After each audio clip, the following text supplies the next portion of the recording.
오늘 성금요일입니다.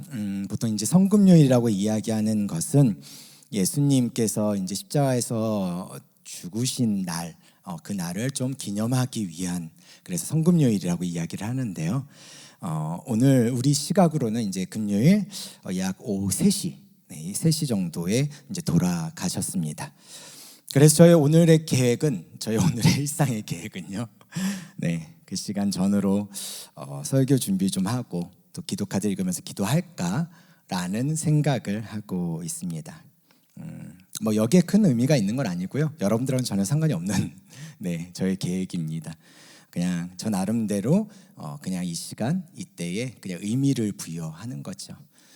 주님께서 나를 구원하신 이유가 뭘까라고 생각했을 때 내가 있는 그 자리, 내가 하고 있는 지금의 삶의 자리, 부르심의 그 자리에 딱 그 자리에 내가 지키고 있는 게 어떻게 보면 주님께서 나를 구원하신 이유가 아닐까라는 그런 생각을 좀 해봤습니다. 성도님들도 한번 나름대로의 어떤 그런 계획, 오늘의 시간을 좀 의미를 좀 둘 수 있는 그런 것들을 좀 해볼 수 있었으면 어떨까라는 생각이 들어요. 좀 그래서 좀 차분하게 좀 하루를 좀 보낼 수 있는, 그렇게 좀 묵상해 볼 수 있는 시간 좀 가져보는 건 어떨까라는 생각을 해봅니다. 아마 그 오후 시간에 그 시간은 사실 되게 바쁘고 아마 여러 가지 일들 때문에 정신없이 보내는 상황이 될 텐데요. 그래도 전혀 상관없고 그 시간에 하나님께서 부르신 그 자리에서 열심을 내서 최선을 다해 살아내고 있는 거기 때문에 그것이 구원받은 자로서의 감사함의 저는 표현이라고 생각을 합니다. 그곳에서 그냥 날 구원해 주셔서 감사합니다라는 이 한마디 정도는 충분히 하나님 앞에 이야기할 수 있지 않을까라는 생각을 해보게 돼요. 물론 꼭 그렇게 해야 된다라는 법은 아닙니다. 그냥 자신만의 의미를 좀 둘 수 있는 오늘의 하루를 좀 보내는 것도 어떨까라는 생각을 해봤습니다. 성금요일에 있어서 가상칠언을 생각해 보는 것도 좋은데, 가상칠언이라고 이야기하는 건 예수님이 십자가 위에서 하신 7마디, 십자가 위에서 계실 때 하셨던 7마디의 말씀을 이야기합니다. 몇 가지가 7가지가 있는데요. 제가 쭉 읽어드릴게요. 아버지 저들을 사하여 주옵소서. 자기들이 하는 것을 알지 못함이니이다. 오늘 내가 나와 함께 낙원에 있으리라. 여자여 보소서 아들이니이다. 보라 내 어머니라. 엘리 엘리 라마 사박다니. 나의 하나님 어찌하여 나를 버리셨나이까. 내가 목마르다. 다 이루었다. 아버지 내 영혼을 아버지 손에 부탁하나이다. 오늘 본문을 보면 예수님의 가상칠언 중에 첫 번째랑 그리고 두 번째 말씀이 등장을 합니다. 그리고 이 말씀을 중심으로 해서 오늘이 당신의 카이로스입니다 라는 제목으로 함께 말씀을 나눌 텐데요. 이 카이로스라는 단어가 무슨 뜻인지를 좀 같이 이야기를 해보려고 합니다. 우리는 모두 시간을 살아가고 있지만 그렇다고 해서 모두가 같은 시간을 경험하는 것은 결코 아닙니다. 헬라어에는 시간을 뜻하는 두 가지 개념이 있습니다. 하나는 시계추처럼 단순히 흘러가는 물리적이고 객관적인 시간, 그것을 크로노스라고 이야기를 합니다. 그리고 다른 하나는 그런 크로노스에서 특별한 의미가 부여돼서 삶의 어떤 전환점이 되는 결정적인 순간, 그것을 카이로스라고 얘기하고요. 보통 이제 터닝 포인트, 변곡점이라고 이야기하는 경우들도 있습니다. 특별히 성도에게 있어서의 카이로스는 일상에서 하나님의 뜻, 하나님의 목적, 하나님의 손길이 개입돼서 영혼과 맞닿아 의미가 부여되는 시간들, 그것을 카이로스라고 이야기를 합니다. 그래서 우리에게 있어서의 카이로스라는 단어는 하나님이 일하시는 시점, 하나님의 일하시는 어떠한 사건, 아니면 하나님이 일하시는 어떠한 일들에 대한 의미들을 부여할 수 있다는 거죠. 똑같이 하루를 살아도 누구에게는 그저 흘러가는 일상이겠지만 누구에게는 영원한 생명을 마주할 수 있는 그런 선물과 같은 그런 시간이 될 수 있다라는 것입니다. 예를 들어서요.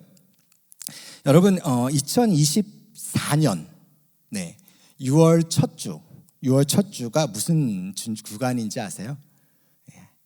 아마 여러분들에게 있어서는 아무런 의미가 없는 주간이실 것 같아요.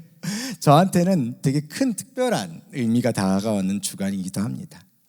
그날 이제 그 주간에 이제 6월 8일 날 토요일 날에 제가 처음 서영교회를 방문했고 그때 이성태 목사님과 몇 분의 장로님들하고 이제 청빙 때문에 만났던 날입니다. 이 6월 8일이라는 날짜는요, 누군가에게는 일상에서 지나쳐갈 수 있는 크로노스이겠지만 저에게 그날은 내 목회 인생 20년을 서영교회와 함께 하겠다라는 결정 제 안에서 하고 다른 교회들이 진행되고 있었던 정빙 과정을 모두 중단했던 그런 카이로스가 된 날이기도 합니다. 누군가에게는 일상의 크로노스였던 그날이 내가 주를 위해 울산으로 와야겠다라는 믿음의 고백과 연결된 그 순간, 그 시간은 저에게 있어서 카이로스가 된 것입니다. 같은 시간도 누가 어떤 의미를 두는지에 따라 인생을 송두리째 바꾸는 사건이 될 수도 있다라는 것이죠. 2000년 전 골고다에서의 십자가 사건도 마찬가지입니다. 그곳에 바로 오늘 세 개의 십자가가 이제 세워지게 되는데요. 누군가에게는 흔한 처형의 현장이자 그리고 구경거리에 불과했던 그런 크로노스의 시간이지만, 그러나 예수님 옆에 십자가에 달렸었던 행악자 한 사람에게는 그 십자가는 용서와 구원이 시작된 영원한 카이로스였다는 것이죠. 마찬가지로 이 시간 이 자리가 성도님들 중 누구에게는 하나님의 은혜를 마주하는 또 다른 카이로스가 될 수도 있습니다. 그리고 만약 그렇게 되는, 반드시 그렇게 되는 은혜가 있기를 간절히 소망합니다. 자, 말씀으로 들어가서 예수님이 십자가에서 하신 첫 번째 말씀, 그것은 무엇이냐면 아버지 저들을 사하여 주옵소서라는 겁니다. 누가복음 23장 34절에 보면 이에 예수께서 이르시되 아버지 저들을 사하여 주옵소서 자기들이 하는 것을 알지 못함이니이다 하시더라. 이 말이 십자가에서 달리신 예수님의 첫 마디였다는 것은요, 십자가가 정말 비논리적인 고통의 자리라는 생각을 하게 된다는 거죠. 예수님은 당신이 당하고 있는 수치와 모욕 그 앞에서 왜 내가 이런 대우를 받아야 하는가라는 울분을 터져나올 수도 분명히 있었을 텐데, 예수님은 오히려 그들을 위해서 기도하고 있습니다. 너희와 너희 자녀를 위해서 울라고 말씀하신 예수님이 먼저 기도하고 계시는 거죠. 그렇게 보면 하나님의 용서는 비합리적이고 일반적인 방식입니다. 우리는 흔히 상대가 자격을 갖추었을 때거나 상대에 대한 내 입장이 충족되어야 용서할까를 고민하기 시작합니다. 그러나 예수님의 용서는 달랐습니다. 로마서 5장 8절 함께 읽겠습니다. 시작.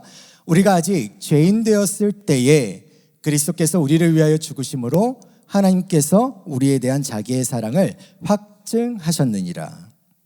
예수님은 우리가 죄인 되었을 때, 우리가 당신을 조롱하고 못 박는 바로 그 순간에 예수님은 일방적으로 용서를 선포하셨다라는 것입니다. 그러나 여러분, 용서는 여유가 있어서 하는 것이 결코 아닙니다. 예수님의 상황과 예수님의 상태를 보고서도 우리가 생각해 본다면 오히려 그렇게 할 수 없는 상태에서 하는 것이 진정한 용서의 모습입니다. 그리고 이것이 우리 삶의 치유를 위한 필수적인 전제 조건이 될 수도 있거든요. 루이스 스메디스라는 사람이 Forgive, Forget이라는 용서와 망각이라는 책에서 이렇게 말합니다. 우리를 상처 준 사람을 용서하지 않는다면 우리는 그 상처라는 비참한 감옥에 스스로를 가두는 것이라고 이야기합니다. 여기서 중요한 건 용서하지 않는 마음을 뭐라고 비유하고 있어요? 비참한 감옥에 비유하고 있습니다. 하나님께 속한 사람이라면 스스로 마음대로 할 수 있는 게 아닙니다. 우리가 주기도문에서 끊임없이 우리가 우리에게 죄 지은 자를 사하여 준 것 같이 우리 죄를 사하여 주옵시고라고 기도한다면 우리가 다른 사람을 용서하지 않는 건 하나님이 원하시는 행동은 결코 아니라는 것이죠. 용서하지 못하는 마음에는 비참한 감정의 쓴뿌리가 남아있고 불쑥불쑥 올라오기도 하는 것은 맞습니다. 상처 입은 기억을 재생할수록 점점 더 그 생각들이 부풀어지는 것도 맞죠. 그런데 만약 우리 삶에서 그것을 제거하려 하지 않는다면, 그리고 그것을 그냥 방치해 둔다면 결국 자기 영혼을 스스로 파괴해 버릴 수도 있습니다. 그러므로 용서는 단순히 상대방의 죄에 대한 책임을 면제해 주는 소극적인 행위가 결코 아닙니다. 예수님께서 하셨던 용서의 참된 본질은 죄를 용납하는 수준을 넘어서요, 죄인까지도 감싸주고 다시 일으켜 회복시키는 것까지 나아가야 한다라는 거죠. 그런데 용서가 이렇게 귀한 것임에도 불구하고 우리가 용서하지 못하는 이유 두 가지 정도가 있을 것 같다는 생각을 합니다. 하나는 우리를 용서하신 하나님의 위대한 사랑을 아직 체험하지 못했기 때문이고요. 다른 하나는 하나님이 자기를 용서하셨음에도 그 사랑의 감격을 바로 잊어버린 채 다시 옛사람의 성품을 따라 살아가기 때문입니다. 제가 어제도 말씀드렸지만 나를 위해 울지 말고 너희와 너희 자녀들을 위해 울라고 얘기하는 것, 우리가 은혜를 받았다라는 것이 내 감정에 도취되고 내 감정에서 나타나는 표현으로만 말미암아 나타난다면 우리가 뒤를 돌아서서 집으로 돌아왔을 때는 더 이상 내 모습에서 나타나는 행동이 전혀 없다라는 것입니다. 나는 나름대로 은혜를 받았다고 생각을 하나, 그 은혜를 통해서 내가 무엇인가를 결단하고 왔다고 생각을 하나, 그런데 그 속에서의 진지함과 그 속에서 하나님 앞에서 그 문제에 대해서 진지하게 씨름하고 싸우는 일들이 없었다면 결국 그 속에서 나타나는 애통함과 그 속에서 나타나는 고통의 모습들, 그 속에서 나타나는 고난의 모습들, 그 속에서 나타나는 갈등의 눈물들이 없었다면 우리는 돌아섰을 때 그 눈물의 흔적을 깨끗이 지워지게 된다는 것이죠. 그럼에도 불구하고 우리가 기억해야 될 한 가지가 있습니다. 왜 예수님께서는 가장 첫 마디, 십자가 위에서 하셨던 가장 첫 마디가 용서하게 해달라는 기도였을까요? 아버지, 저들을 사하여 주옵소서라는 것. 그런데 여러분, 이것이 나에게 해당되어졌을 때 여기에서 우리가 알게 되어지는 가장 중요한 진리 하나가 있습니다. 그것은 무엇이냐면 너는 하나님의 사랑을 입은 자녀라는 거예요. 그 사랑의 용서로 너는 구원받은 것이라는 것을 우리에게 가르쳐 주고자 하신 것입니다. 사랑하는 여러분, 용서는 용서의 대상이 어떤지를 바라보거나 아니면 자신의 도덕성에 희망을 갖는 것이 결코 아닙니다. 그래서 용서도, 예수님도 용서해달라고 말씀하시면서 이렇게 말씀하셨어요. 뒤에 자기들이 하는 것을 알지 못한다고요. 알면 됐어라는 게 보통 이제 그 대부분의 용서하는 사람들의 말투잖아요. 아니면 뭐 자녀가 뭐 잘못을 했을 때 그래 너 그럼 알면 됐어. 부모가 보통 얘기하는 문장인단 말이죠. 우리는 보통 누군가를 용서할 때 그 사람이 그것을 깨닫고 알아야지 그래 너가 진정으로 깨달았으니까 내가 그것을 용서할게 라고 이야기하죠. 하지만 그것을 기대하지 말라는 겁니다. 예수님조차도 우리에게 기도하며 우리를 위해서 그 구원의 역사를 이루어 가실 때 우리의 죄를 사하여 달라는 그 기도가 우리가 아무것도 알지 못하는 죄인 되었을 때 우리를 용서하셨다라는 겁니다. 오직 우리를 향한 하나님의 놀라운 사랑만을 붙잡아야 우리는 용서할 수 있는 겁니다. 물론 반복되는 용서에도 불구하고 문제가 반복되고 그리고 그것 때문에 지치고 상처받습니다. 그리고 왜 나만 용서하라고 하는지 억울하죠. 그럼에도 하나님은 용서하고 사랑하라고 말씀하십니다. 이 간격을 도대체 어떻게 좁혀야 될까요? 철로역정이라는 책 아시나요? 철로역정의 저자인 존 버년의 시에 이런 시가 있습니다. 달려라 존 달려라. 율법은 우리에게 달리라 명한다. 그러나 그것은 우리에게 그리하도록 손이나 발이 되어 주지 않는다. 그러나 복음은 이보다 더 복된 것을 우리에게 가져다 준다. 그것은 우리에게 비상하라 명하시고 그리할 수 있는 날개를 주신다. 6개의 깃털로 된 2개의 날개를. 무슨 의미입니까? 여기서 말하는 용서란 비상을 의미하는 겁니다. 복음의 능력 안에서라면 용서는 가능하다고 말하는 거죠. 용서하기 어려울 때 복음의 능력을 구하십시오. 복음의 능력은 말씀으로 구하는 겁니다. 그리고 존 버년이 이 시를 쓰게 된 계기에 말씀이 있습니다. 에베소서 4장 32절에서 5장 2절의 말씀인데요. 함께 읽겠습니다. 시작. 서로 친절하게 하며 불쌍히 여기며 서로 용서하기를 하나님이 그리스도 안에서 너희를 용서하심과 같이 하라. 그러므로 사랑을 받는 자녀같이 너희는 하나님을 본받는 자가 되고 그리스도께서 너희를 사랑하신 것 같이 너희도 사랑 가운데서 행하라. 그는 우리를 위하여 자신을 버리사 향기로운 제물과 희생 제물로 하나님께 드리셨느니라. 아멘. 당신을 위해 하나님과 예수님이 하신 은혜의 사역을 카이로스로 받아들이는 서양 가족들 되시기를 간절히 소망합니다. 두 번째로 우리 주님께서 십자가 위에서 하셨던 말씀이 무엇이냐면 오늘 내가 나와 함께 낙원에 있으리라 라는 말씀이었습니다. 43절에 보면 예수께서 이르시되 내가 진실로 너에게 이르노니 오늘 내가 나와 함께 낙원에 있으리라 하시니라 라고 말씀하시죠. 그러고 보니까 생각해 보면 성경상에서 볼 때 인류 최초로 낙원에 들어간 사람은 누굴까요? 행악자였겠죠. 예수님하고 같이 들어간 거니까. 베드로도 요한도 결코 아니었습니다. 우리가 그냥 이것을 보더라도 구원이 인간의 노력이 아닌 100% 하나님의 주권적인 선물임을 우리는 깨닫게 됩니다. 구원의 권한은 오직 주는 자에게 있습니다.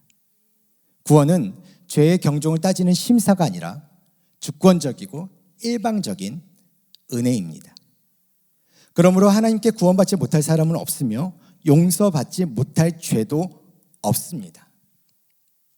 그래서 말씀으로 들어가서 좀 보면 십자가에 달린 행악자 중 하나는 주님을 비방하면서 어떻게 말하죠? 39절에 달린 행악자 중 하나는 비방하여 이르되 내가 그리스도가 아니냐? 너와 우리를 구원하라 하되. 그는 예수님을 지금 조롱하고 있습니다. 십자가에 매달려 숨통이 끊어지는 순간까지도 자신의 자존심을 내려놓지 않았던 것이죠. 그러나 십자가에 달려 그 광경을 지켜보던 다른 행악자는 오히려 그 사람을 꾸짖으며 이렇게 말합니다. 40절 41절에 하나는 그 사람을 꾸짖어 이르되 내가 동일한 정죄를 받고서도 하나님을 두려워하지 아니하느냐.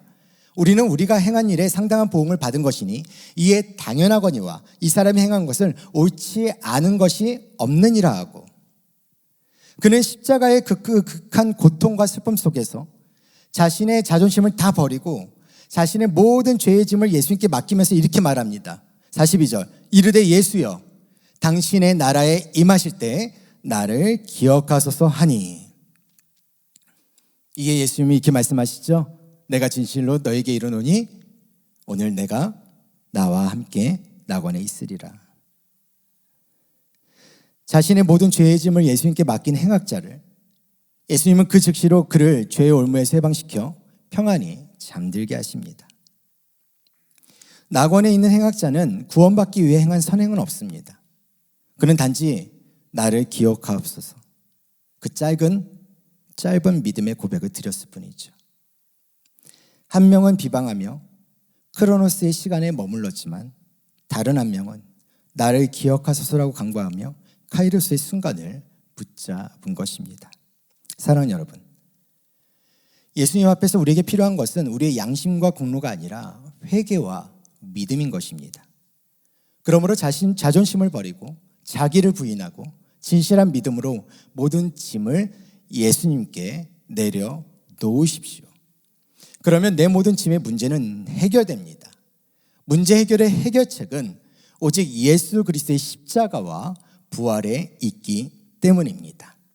골로새서 2장 15절의 말씀을 보면 통치자들과 권세들을 무력화하여 드러내어 구경거리로 삼으시고 그 다음 뭐라요? 십자가로 그들을 이기셨느니라. 구원은 오직 십자가 부활 속에서만 경험할 수 있는 축복인 줄 믿으시기를 바랍니다. 제가 약 18년 전에 봄이었던 것 같아요. 제가 이제 전임 사역을 시작한 지 얼마 안 되었을 때의 일이었는데요. 대학부의 한 자매에게서 연락이 왔습니다. 어머니가 암 수술이 있어서 병원에 와서 예배를 드려달라는 겁니다. 기도 제목으로 알고 있었던지라 예배를 드리러 이제 서울 아산병원에 갔죠. 갔더니 말라진 모습으로 온갖 의료 장비를 달고 있는 환자 앞에서 어떤 말을 해야 될지를 잘 모르겠더라고요. 목양 경험도 아직 적었던 때여서 더 그랬던 것 같아요. 그때 시편 23편의 말씀을 좀 나누면서 이렇게 말씀을 드렸습니다. 여호와는 나의 목자시니 내게 부족함이 없으리로다. 내가 사망의 음침한 골짜기로 다닐지라도 해를 두려워하지 할 것은 주께서 나와 함께 하심이라. 그러면서 이렇게 말씀드렸어요. 어머님, 하나님이 어머님 사랑하시는 거 믿으시죠? 그 사실을 믿고 하나님의 선하심과 인자하심을 기다리세요. 그런데 놀라운 건 수술이 참 잘 되었습니다. 기적적으로 이렇게 살아나신 거죠. 예수님을 어렴풋이 믿고 계셨던 분은 자신의 고통처럼 예수님도 고통을 당하셨겠구나 하시면서 감사해 하셨습니다. 하지만 제가 그분을 다시 뵙게 된 건 3개월 후 장례식장에서였습니다. 이후에 급속도로 갑자기 상태가 안 좋아지시면서 아무런 대처도 하지 못한 채 돌아가셨죠. 이해하기 어려웠습니다. 더더욱 그때는 그런 목양적 경험이 전혀 많이 없었던, 전무했었던 상태다 보니 젊은 그 신학생으로서의 도생으로서의 그런 생각을 해봤을 때 너무 이해가 되지 않았습니다. 하나님 살려주셨으면, 그렇게 기도의 응답을 주셨으면 삶을 누리게 하셔야지 왜 이렇게 빨리 데려가시는 건가요? 처음 장례를 집례를 했습니다. 전도사의 이름으로 처음 장례를 하면서 장례 기간 내내 마음속에 그런 마음의 영적 실험들이 있었습니다. 무엇을 말해야 될지, 어떤 것을 이야기해야 될지 너무 많은 고민이 됐었던 시기였죠. 그런데 그 시간들이 지나면서 그때 깨달은 것은 무엇이냐면요,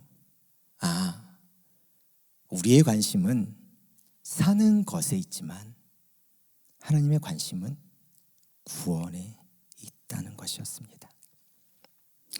사랑하는 성가족 여러분, 구원은 선물입니다. 선물의 권한은 선물을 주는 사람에게 있습니다. 기억하십시오. 하나님의 선물, 그 부르심이 먼저입니다. 그리고 믿음의 고백이 필요합니다. 부르심에 응답해야 구원받을 수 있습니다. 우리가 인식하지 못할 뿐, 혹은 알고도 지나쳤을 뿐, 주님은 늘 우리의 삶의 자리에서 우리를 끊임없이 부르고 계십니다. 구원에는 지각이 없다라는 말을 합니다. 그것은 무슨 말이냐면 지금 이 순간이 바로 주님의 부르심에 응답할 골든 타임이라는 것입니다. 오늘 골고다 언덕에서 예수님 십자가를 사이에 두고 천국과 지옥으로 나뉘는 이 순간에 누군가에는 크로노스의 사건이고 누군가에게는 카이로스의 사건이 되었다는 것을 생각할 때 바로 이 순간 이 자리가 누군가에게는 아주 소중한 카이로스의 시간이 될 것입니다. 그렇기 때문에 하나님의 말씀은 바로 나에게 오늘 하시는 말씀으로 받아들여야 하나님의 역사가 일어나는 것입니다. 저는 이 역사가 오늘 우리 서영 가족들의 일상의 크로노스에 십자가의 사랑으로 임하기를 소망합니다.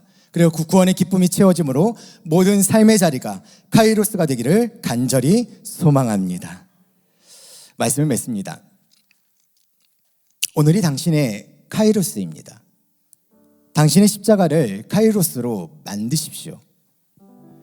십자가는 세상의 눈으로 볼 때 실패와 고통의 상징입니다. 그러나 그 자리에서 용서를 선택하고 구원을 받아들일 때 그 형틀은 비로소 영광스러운 그리스도의 십자가가 될 것입니다. 오늘 4월 3일 이 금요일 새벽, 이 시간은 그냥 지나쳐 갈 크로노스로 두지 마십시오.